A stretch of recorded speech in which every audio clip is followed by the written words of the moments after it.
Bismillahirrahmanirrahim. Assalamualaikum warahmatullahi wabarakatuh. Okay, so hello everyone. Jadi di video ini aku akan menjelaskan secara video tentang pengumpulan Al-Quran. Tapi sebelum itu, let me introduce myself first. My name is Jana Sanata. I'm going to the Kamsa and I'm from Nanjuki.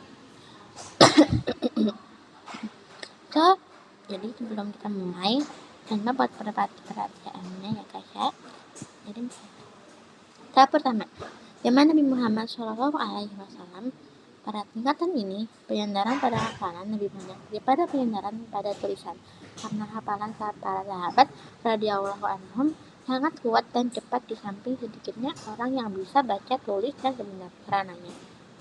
Oleh karena itu, siapa saja dari kalangan mereka yang mendengar satu ayat, dia akan langsung menghafalnya atau menuliskan dengan sarana seadanya di pelapel kurma, potongan kulit, permukaan batu cerdas, atau tulang bayi tunda.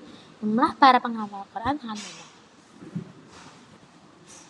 Dalam kitab Abu Hari dari Anas Ibnu Malik radhiyallahu anhu bahwasanya Nabi SAW menyuruh 70 orang yang disebut Al-Qura.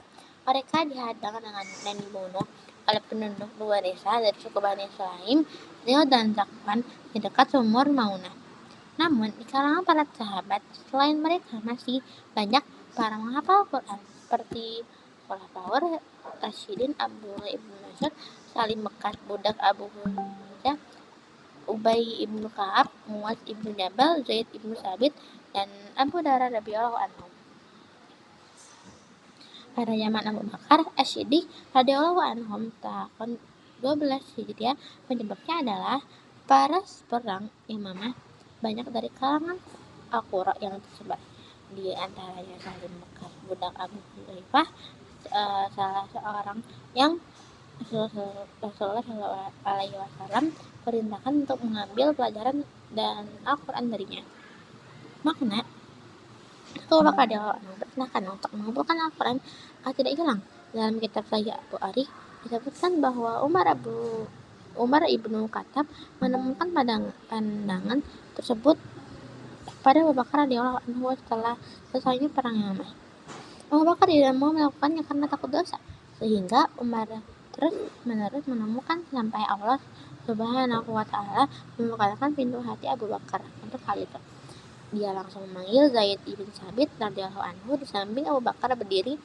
Abu Bakar mengatakan kepada dia, "Sesungguhnya kamu adalah seorang yang masih muda dan berakal cemerlang. Kami tidak bertanyamu. Kamu dulu pernah menulis wahyu Rasulullah SAW. Mereka sekarang carilah Al-Quran dan kumpulkanlah." Dia berkata, "Maka aku pun mencari dan mengumpulkan Al-Quran dari beberapa pembukaan batu cerdas dan dari hafalan orang-orang. Mushaf tersebut berada di tangan Abu Bakar hingga dia wafat. Kemudian dipegang oleh Umar hingga wafatnya, dan kemudian dipegang oleh Hafsah binti Umar radhiyallahu anha. Kaum muslimin saat itu semuanya sepakat dengan apa yang dilakukan Abu Bakar. Mereka menganggap perbuatannya itu sebagai nilai positif dan keutamaan bagi Abu Bakar. Sampai Ali ibnu Thalib radhiyallahu anhu mengatakan, orang yang paling besar pahalanya pada mushaf Al-Quran adalah Abu Bakar. Semoga Allah Subhanahu wa Ta'ala memberikan rahmat kepada Abu Bakar karena dialah orang yang pertama kali mengumpulkan kitab Allah Subhanahu wa Ta'ala. Pada zaman Amirul Mukminin Utsman ibnu Affan radhiyallahu anhu pada tahun 25 Hijriah, sebabnya adalah perbedaan kaum muslimin pada dialek bacaan Al-Quran sesuai dengan perbedaan mushaf-mushaf yang berada di tangan para sahabat radhiyallahu anhum. Hal itu diselidiki akan menjadi fitnah, maka Utsman radhiyallahu anhu diperintahkan untuk mengumpulkan mushaf-mushaf tersebut menjadi satu mushaf sehingga kaum muslimin tidak berbeda bacaannya. Kemudian bertengkar pada kitab Allah Subhanahu wa Ta'ala, dan akhirnya terpecah belah.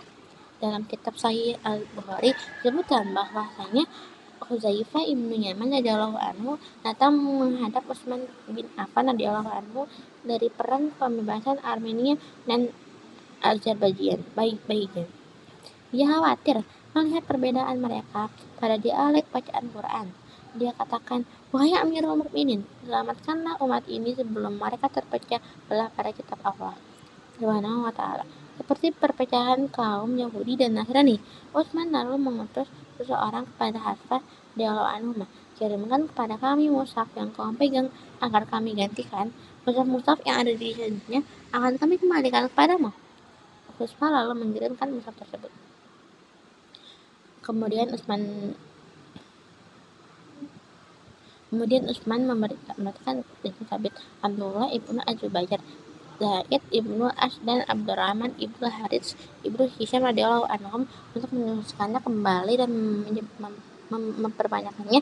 Zaid ibnu Sabit berasal dari kaum Ansar, sementara 3 orang yang berasal dari Quraisy. Utsman mengatakan kepada ketiganya, "Jika kalian berbeda bacaan dengan Zaid ibnu Sabit pada bagian ayat Al-Quran, maka tuliskanlah dengan dialek Quraisy, karena Al-Quran diturunkan dengan dialek tersebut." Mereka pun lalu mengajarkannya dan selesai, Utsman mengembalikan mushaf itu pada Hafsah dan mengirimkan hasil pekerjaan tersebut ke seluruh negeri Islam serta diperintahkan untuk membakar naskah mushaf di Al-Quran lainnya. Utsman radhiyallahu anhu melakukan hal ini dan meminta pendapat kepada para sahabat radhiyallahu anhum yang lain sesuai dengan apa yang diwariatkan oleh Nabi Daud. Dan dari Ali radhiyallahu anhu bahwasanya dia mengatakan, "Demi Allah, tidaklah seseorang melakukan apa yang dilakukan pada mushaf Al-Quran selain harus meminta pendapat kami semuanya." Utsman mengatakan, "Aku semacam baik kita mengumpulkan manusia pada satu mushaf haji sehingga tidak terjadi perpecahan dan perbedaan." Saya menjawab, "Alangkah baik pendapatmu itu." Mus'ab Ibnu Sa'ad mengatakan, "Saya melihat orang banyak ketika Utsman membakar mushaf-mushaf ada yang ada. Mereka pun keheranan melihat, atau dia katakan, tidak ada seserangan pun dari mereka yang menjaganya.